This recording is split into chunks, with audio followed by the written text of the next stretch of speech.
Hello everyone, class 7th maths zone exercise 6.3 question number 6 दिया गया है. What should be subtracted from a cube minus 4a² plus 5a minus 6 to obtain a² minus 2a plus 1. हम चाहें तो इसमें method का भी use कर सकते हैं, लेकिन मेथड का यूज़ करने के लिए थोड़ा सा हमारा क्वेश्चन लेंदी हो जाएगा, इसलिए हम अपने आईक्यू के आधार पर इसको सॉल्व करने का प्रयास करेंगे. बोला ये गया है कि हम दिए गए एक्सप्रेशन में से कितना माइनस करेंगे कि हमें दिया गया एक्सप्रेशन मिल जाएगा. कहने का मीन्स ये है कि हम 8 में से कितना माइनस करें कि हमें डिफरेंस 3 मिल जाए. तो हम क्या करेंगे, जो टोटल दिया गया है उस टोटल में से डिफरेंस को माइनस कर देंगे, यानी 8 में से 3 को माइनस कर देंगे तो आंसर हमें मिल जाएगा. इसलिए अकॉर्डिंग टू क्वेश्चन हम लिख लेंगे 8 क्या है, दिया गया नंबर है, ये हो जाएगा a³ minus 4a² plus 5a minus 6. जितने भी एक्सप्रेशन हो उन्हें बार बार ब्रैकेट में लिखने का प्रयास करें, जिससे कि आपको सिंबल क्लियर हो जाएगा, और सिंबल यदि क्लियर हो गया तो आपका आंसर भी क्लियर होगा. दिए गए नंबर में से हमें किसको माइनस करना है, डिफरेंस को माइनस करना है, तो माइनस का सिंबल देंगे और डिफरेंस को भी ब्रैकेट में लिखेंगे a² माइनस 2a प्लस 1. यदि किसी ब्रैकेट के पहले कोई सिंबल नहीं होता है या प्लस का सिंबल होता है, तो जब भी हम ब्रैकेट हटाते हैं तो उसके दिए गए सभी टर्म के सिंबल चेंज नहीं होते हैं. तो ये सेम टू सेम आ जाएगा a³ minus 4a² plus 5a minus 6. और यदि कोई एक्सप्रेशन दिया गया हो और उसके पहले कोई माइनस का सिंबल होता है, तो जब भी ब्रैकेट हटता है तो उसके सभी टर्म्स के सिंबल क्या हो जाते हैं, चेंज हो जाते हैं. तो यहाँ पर देख सकते हैं कि इसमें टर्म कौन कौन है, प्लस a² है, माइनस 2 है और प्लस 1 है. तो इनका सिंबल चेंज हो जाएगा, प्लस का माइनस a², माइनस का प्लस 2a और प्लस का माइनस प्लस का यहाँ पे माइनस 1 आएगा. अब सॉल्यूशन फाइंड आउट करेंगे. किससे किसको फाइंड आउट करते हैं, लाइक टर्म से लाइक टर्म को. अब ये देख सकते हैं कि a पावर 3 दिया गया है और कोई a पावर 3 के रूप में नहीं है, तो हम a पावर 3 को सेम टू सेम लिख देंगे. यहाँ पर देखेंगे माइनस 4a² दिया गया है. अब देखेंगे कि a² वाला कोई टर्म है, यहाँ पर दिया गया है माइनस a², दोनों निगेटिव हैं, दोनों जुड़ जाएंगे, आंसर क्या होगा, नेगेटिव होगा. 4 प्लस 1 कितना होगा, 5a². किसी भी लिटरल नंबर के साथ 1 न्यूमेरिकल फैक्टर अवश्य होता है, लिखा नहीं जाता है. अब यहाँ पे दिया गया है, हमने इसको इसको और इसको सॉल्व कर दिया है अंडरलाइन करके. अब ए वाले टर्म को देखेंगे, यहाँ पर दिया गया है प्लस 5a और यहाँ पे प्लस 2a, दोनों पॉजिटिव हैं, दोनों जुड़ जाएंगे तो आंसर पॉजिटिव होगा. तो 5 प्लस 2 हो जाएगा 7a. और उसके बाद यहाँ पर देखेंगे कांस्टेंट वाले टर्म को, तो माइनस 6 और माइनस 1 दोनों जुड़ जाएंगे तो आंसर आएगा माइनस 7. क्लियर है, ये हो जाएगा हमारा आंसर. इट मीन्स हम यदि a³ minus 5a² plus 7a minus 7 को a³ minus 4a² plus 5a minus 6 से माइनस करेंगे तो आंसर हमारा कितना आएगा, a² माइनस 2a प्लस 1 आएगा, डिफरेंस जो होगा. इसको आप वेरीफाई कर सकते हैं अपने नोटबुक पे, रफ नोटबुक पे, जिससे कि आपको पता चल जाए कि आपका आंसर सही है या गलत है. आंसर सीट देखना आसान है, वेरीफाई करना थोड़ा सा कठिन है. वेरिफिकेशन के द्वारा आप सारे क्वेश्चंस को वेरीफाई कर सकते हैं.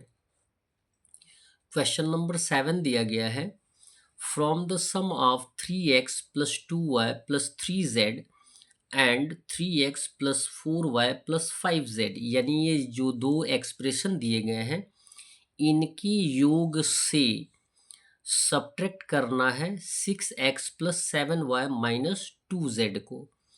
इनके योग से यदि सब्ट्रैक्ट करना है तो हम पहले इनको क्या करेंगे, ऐड करेंगे।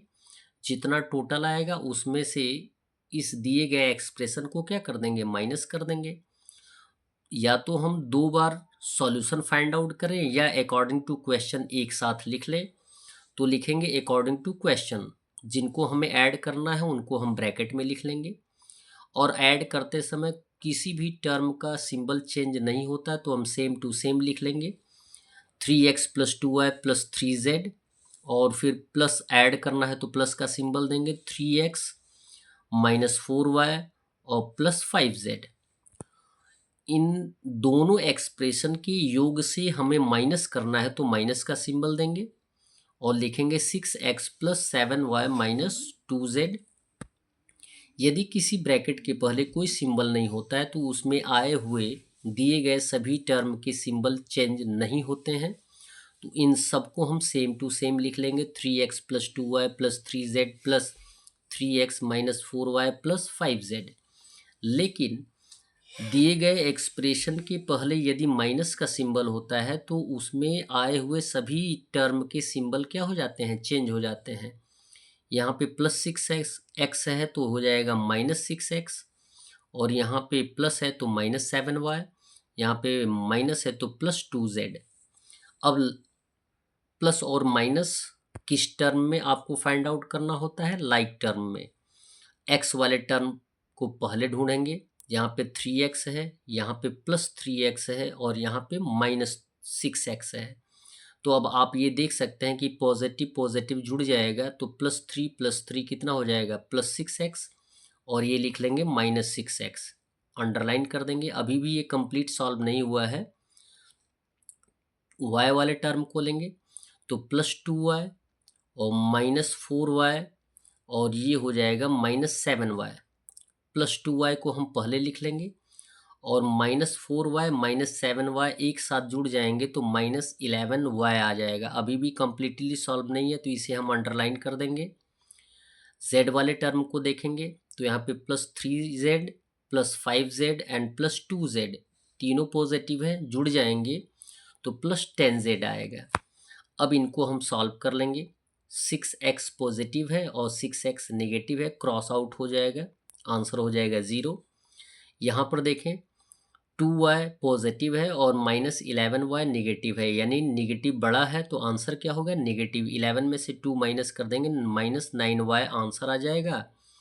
अब 10z को सेम टू सेम लिख लेंगे क्योंकि इसके साथ कोई लाइक टर्म है नहीं, कोई आवश्यकता नहीं है आपको सॉल्व करने के लिए। तो हमारा आंसर आ जाएगा -9y + 10z, ये हमारा हो जाएगा आंसर। क्वेश्चन नंबर 8 दिया गया है, how much is 2a² - 7a + 5 less than a³ - 3a² + 2a - 3। कहने का मीन्स है कि हाउ मच इज, ये जो दिया गया एक्सप्रेशन है, यह एक्सप्रेशन इससे कितना कम है, यानी 2 जो है 3 से कितना कम है, तो 3 में से 2 को क्या कर देंगे, माइनस कर देंगे। वही सेम कंडीशन बोला गया है कि ये टर्म जो एक्सप्रेशन दिया गया है, यह जो है दूसरे वाले दिए गए एक्सप्रेशन से कितना कम है, तो दूसरे वाले एक्सप्रेशन में से फर्स्ट वाले एक्सप्रेशन को माइनस कर देंगे। तो फर्स्ट वाला एक्सप्रेशन ब्रैकेट में लिखेंगे, माइनस का सिंबल देंगे, और फिर सेकंड वाला एक्सप्रेशन पहले आएगा और फिर फर्स्ट वाला एक्सप्रेशन बाद में आएगा, और उनके बीच में किसका सिंबल होगा, माइनस का। अब आप ये देख सकते हैं कि इसके पहले कोई सिंबल नहीं है, ये सेम टू सेम आ जाएंगे। a³ - 3a² + 2a - 3, ब्रैकेट हटाएंगे तो इसके पहले माइनस का सिंबल है तो सारे सिंबल चेंज हो जाएंगे। तो ये हो जाएगा -2a² + 7a, और ये हो जाएगा -5। अब लाइक टर्म को हम सॉल्व कर देंगे, प्लस माइनस कर देंगे। a³ सिंगल है तो a³ आंसर आ जाएगा। a² वाले टर्म को देखेंगे तो यहाँ पे -2a², ये -3a², दोनों नेगेटिव हैं, दोनों जुड़ जाएंगे तो आंसर आ जाएगा -5a²। ए वाले टर्म को ढूंढेंगे तो ये +2a है, ये +7a है, दोनों जुड़ जाएंगे तो आंसर क्या होगा, पॉजिटिव। 2 + 7 9a, और यहाँ पे कांस्टेंट टर्म दोनों नेगेटिव हैं, दोनों जुड़ जाएंगे लेकिन आंसर क्या होगा, नेगेटिव होगा, यानी 3 और 5 8 होगा, यानी -8 होगा। हमारा आंसर हो जाएगा AQ minus 5A² plus 9A minus 8, जो कि हमारा कंप्लीट आंसर होगा। That's all. वीडियो को लाइक करें और चैनल को अवश्य सब्सक्राइब करें। साथ में अन्य मित्रों को भी बताने का प्रयास करें कि आपके इस चैनल पे हेरिटेज मैथ क्लास 6, 7, 8 का सॉल्यूशन मिलेगा। धन्यवाद।